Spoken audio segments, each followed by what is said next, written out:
Ada nggak dalilnya? Tetap dalilnya mana? Dalil. Yang kita minta dalil. Yang kita pegang apa? Dalil. Kembalikan sekarang umat ini kepada dalil.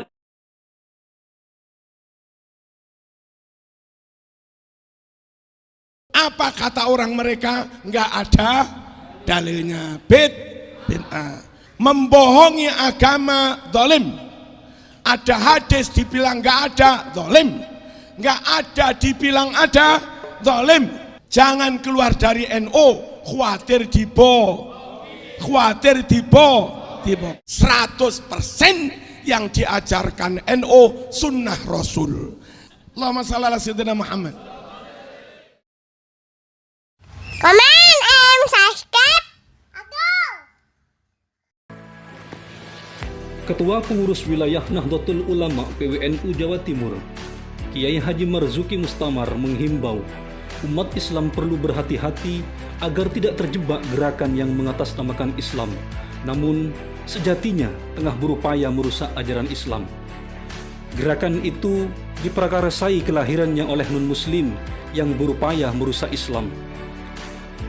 Lebih lanjut beliau mencontohkan di antara gerakan tersebut adalah gerakan Islam liberal yang justru dilahirkan dan didanai oleh non-muslim, yakni Stephen Hawking.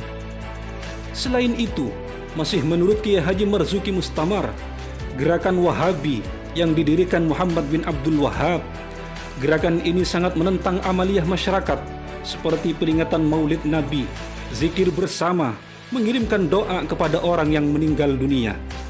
Wahabi menghukumi pelaku amaliyah tersebut sebagai ahli bid'ah, sesat, bahkan kafir.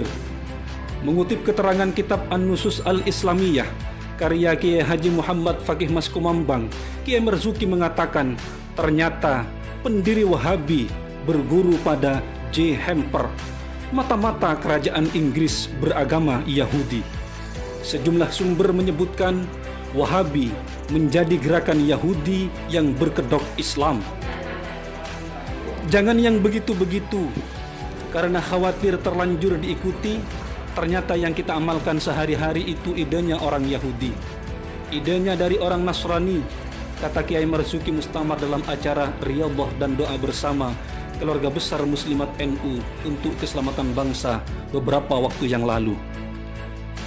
Karena itu, agar aman dalam berislam, Kiai Marzuki mengajak umat untuk kokoh mengikuti para ulama ahli sunnah wal jamaah yang memiliki sanad yang jelas ke tabi'in kepada para sahabat hingga kepada Rasulullah Sallallahu Alaihi Wasallam.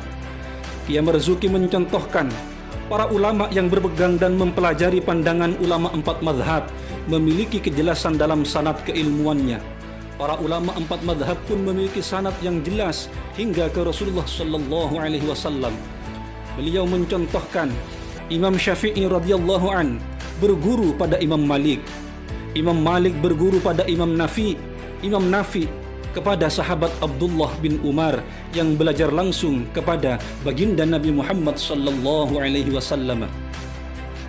Lebih lanjut, Kiai Marzuki mengatakan gerakan Wahabi berupaya menghilangkan banyak keterangan dalam literatur Islam, termasuk menghapus sejumlah hadis yang dianggap bertentangan dengan Wahabi, dengan cara menerbitkan kitab hadis terbaru dengan menghapus sejumlah hadis, di antaranya hadis tentang Rasulullah SAW senantiasa membaca basmalah, hingga hadis tentang bolehnya mendoakan orang yang meninggal dunia. Jadi bahayanya Wahabi pertama itu tidak nyambung sanadnya ke baginda Nabi Muhammad SAW, tapi nyambungnya ke non-muslim. Bahaya kedua, mencurangi dalil. Ada hadisnya dibilang tidak ada. Mencetak kitab Sahih Bukhari sendiri dan dihapus, kata kiai yang menjadi pengasuh Pondok Pesantren Sabilur Rasyad Gasek Malang ini. Selain itu, yang juga tak kalah berbahaya dari gerakan Wahabi adalah sikap atau fatwa mengkafirkan golongan lain hingga berujung menghalalkan darah orang lain yang dianggap berseberangan dari gerakannya yang sangat membahayakan keamanan dalam bernegara. Kiai Marzuki pun mengajak umat Islam di Indonesia wajib bersyukur Karena para ulama ketika berhasil menguasai Arab Saudi ilmu di Arab tahun 1923 mengamankan banyak turaf yang karena asli itu sebelum dihancurkan oleh Wahabi Indonesia dan Ahlus Sunnah wal Jamaah. Umat harus tetap kokoh dalam jam'iyah, sebab tak sedikit negara-negara di Timur Tengah yang banyak terdapat ulama-ulama Ahlus Sunnah wal Jamaah namun dapat dipecah belah lantaran tidak terikat dalam satu jam'iyah. Haul Habib Anis Solo ratusan ribu aman, Habib Syekh salawatan ratusan ribu aman, Haul Kedinding ratusan ribu aman.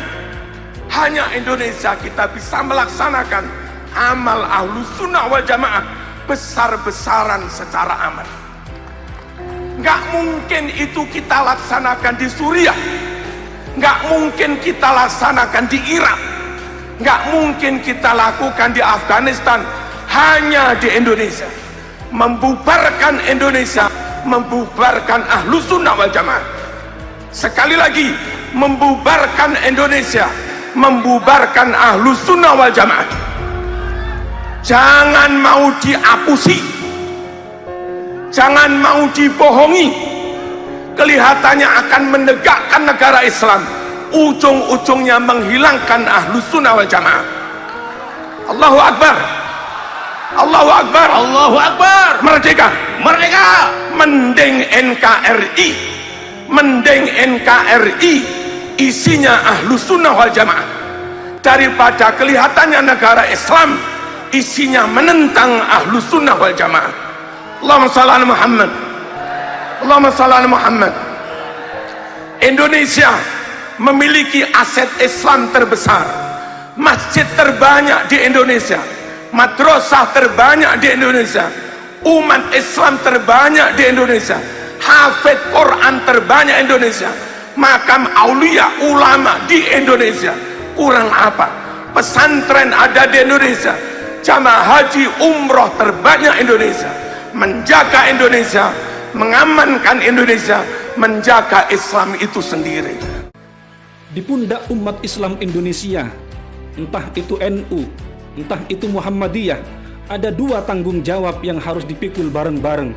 Tanggung jawab pertama, amankan semua kitab, jangan sampai semua itu rusak, sebab di Arab sudah dimusnahkan.